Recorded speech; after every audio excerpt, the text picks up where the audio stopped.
Hola, mi nombre es Héctor Gómez Santamaría, soy coordinador de la unidad coronaria del Sanatorio Finoquieto en Capital Federal, exdirector del Consejo de Emergencias Cardiovasculares y Cardiología Crítica de la Sociedad Argentina de Cardiología y actual coordinador de consejos de la Sociedad Argentina de Cardiología. Lo que les voy a hablar hoy es de la fisiopatología del síndrome coronario agudo, así podemos entender después cómo se trata. ¿Por qué es importante el síndrome coronario agudo?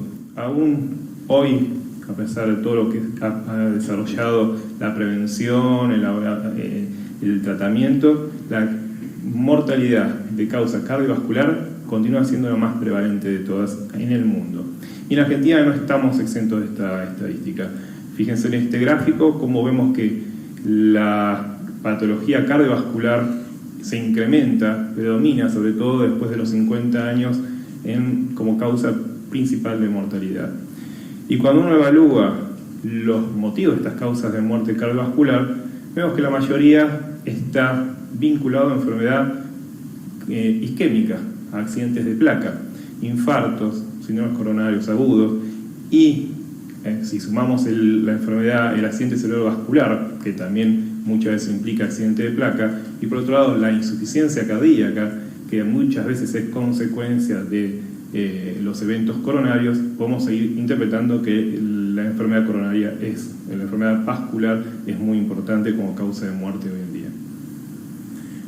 Vamos a tratar de entender en esta charla cómo pasamos de una arteria sana a un inicio de una placa aterosclerótica, un desarrollo de esa placa y el accidente de la placa que va a desencadenar un síndrome coronario agudo.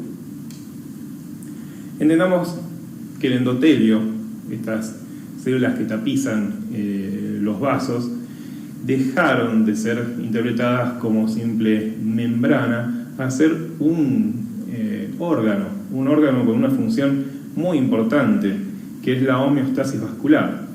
El endotelio se encarga de mantener el equilibrio entre lo que es la vasoconstricción y la vasodilatación, con una función autócrina y parácrina. En condiciones normales, donde el paciente o la persona, el individuo es sano, predomina lo que es la vasodilatación, el óxido nítrico. El flujo habitualmente en las arterias, en los vasos, es un flujo laminar, cuando no hay factor de riesgo. Los macrófagos se encuentran migrando a nivel del sistema sanguíneo, no están activos, hay agentes antitrombóticos, está inhibida la agregación plaquetaria. La cuestión está todo en un equilibrio. Cuando nos sometemos a una serie de factores de riesgo, como el tabaquismo, la hipertensión arterial, el estrés, el estrés, la diabetes, empieza a generar una activación del endotelio, generando disfunción del endotelio con alteración de esa homeostasis que uno había hablado previamente, favoreciendo los factores de crecimiento plaquetario, disminuyendo el efecto del óxido nítrico, más llevando la vasoconstricción y activando el tema de la inflamación, generando mayor inflamación, mayor cantidad de células inflamatorias activadas. Todo esto va a llevar a la agregación plaquetaria, producción de fibrina, crecimiento de la placa y por último a un síndrome coronario agudo. ¿Cómo empieza o cómo sabemos que empieza esto? En edades muy tempranas, en la infancia, ya comienza a verse acumulación de colesterol, LDL, en la matriz. Ese colesterol LDL es interpretado como algo exógeno, algo extraño, y trata de ser fagocitado por los macrófagos.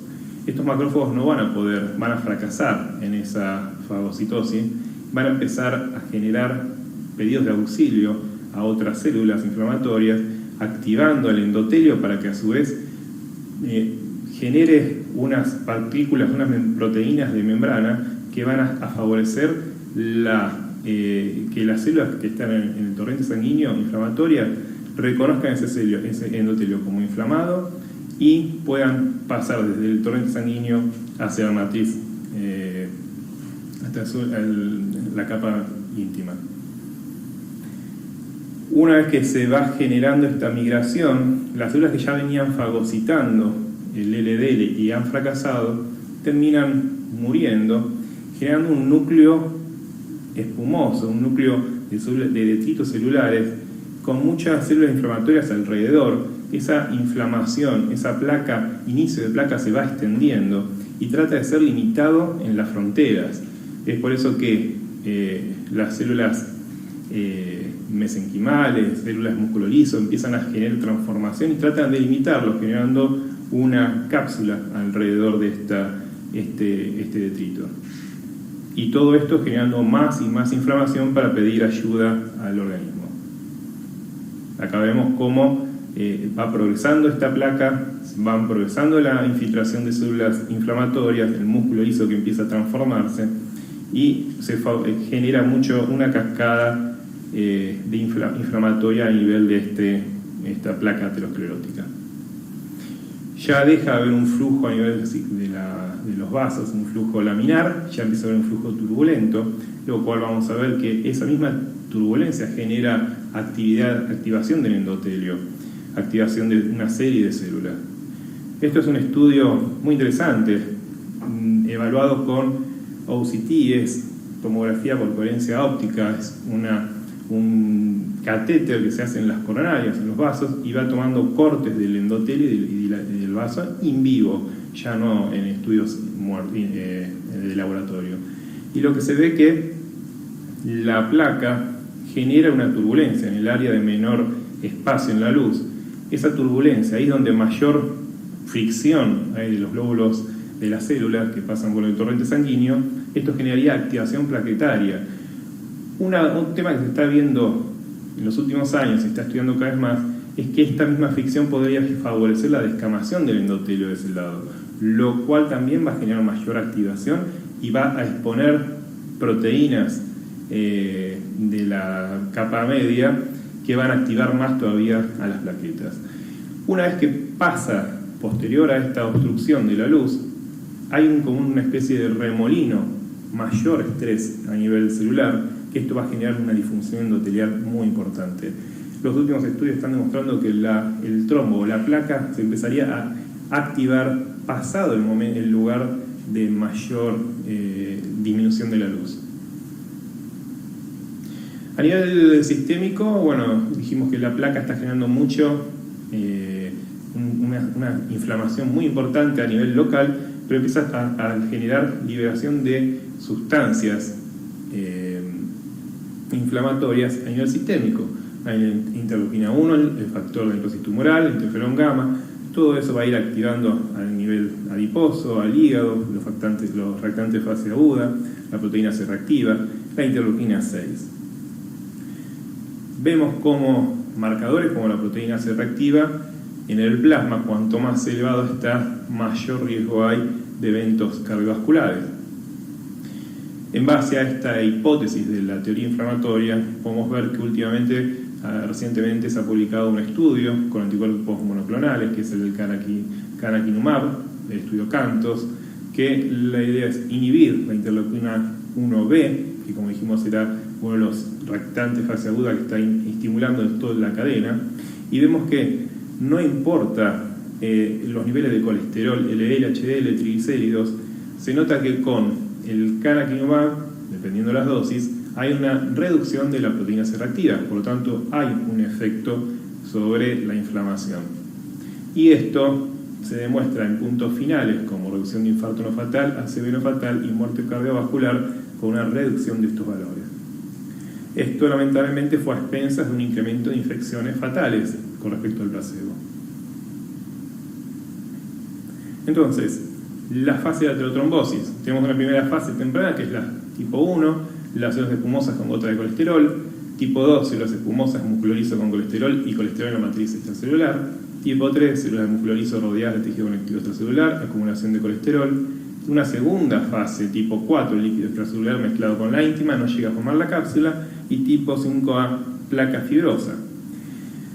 Ya ahí nos pasamos a una fase un poco más clínica. La segunda fase, que es la que hablamos, tercera fase, accidente de placa agudo. No llega a obstruir la arteria. Suelen ser asintomáticos. Esto pasa habitualmente en la gente. Es un accidente de placa, se rompe, el organismo lo logra estabilizar y uno no llega a tener una clínica. Aunque esto puede ir avanzando a medida que se va generando una acumulación de de accidente de placa que va reduciendo la luz del vaso, eso va a generar que en algún momento uno tenga una limitación en la actividad física, llegando al umbral de isquemia, y eso genera la angina crónica estable. Distinto es la fase 4, donde esta placa se accidenta y el organismo no logra contener esa ruptura y ahí desarrolla un evento coronario agudo, ya sea un infarto con supra-CT, una angina estable, muerte súbita. Y una quinta fase que, bueno, parece es la que ya hablamos de angina crónica. Entonces, primero hay un core lipídico, un acúmulo de grasa que no logra ser estabilizado. Este avance de las células inflamatorias va a generar una expansión de esa placa primero hacia afuera de la arteria. Por eso es que uno puede ser que hoy ve un cateterismo, una coronariografía, donde veo que no hay lesiones significativas y probablemente en unos años aparece una placa en un lugar donde antes no había nada. Y es que en principio el crecimiento era de hacia afuera del vaso y después, una vez que llega a un límite, empieza a crecer hacia adentro. Y existe la capa fibrosa, que es la que trata de limitarlo, y que en los hombros, en la esquina entre el endotelio enfermo y el endotelio sano, se convierte una zona de la capa fibrosa muy delgada, que es habitualmente el lugar donde termina rompiéndose y generando el evento trombótico. Entonces, la ruptura de placas son dos mecanismos. Como dije previamente, mecanismo físico, los extremos de la placa, donde es más fina, se termina rompiendo.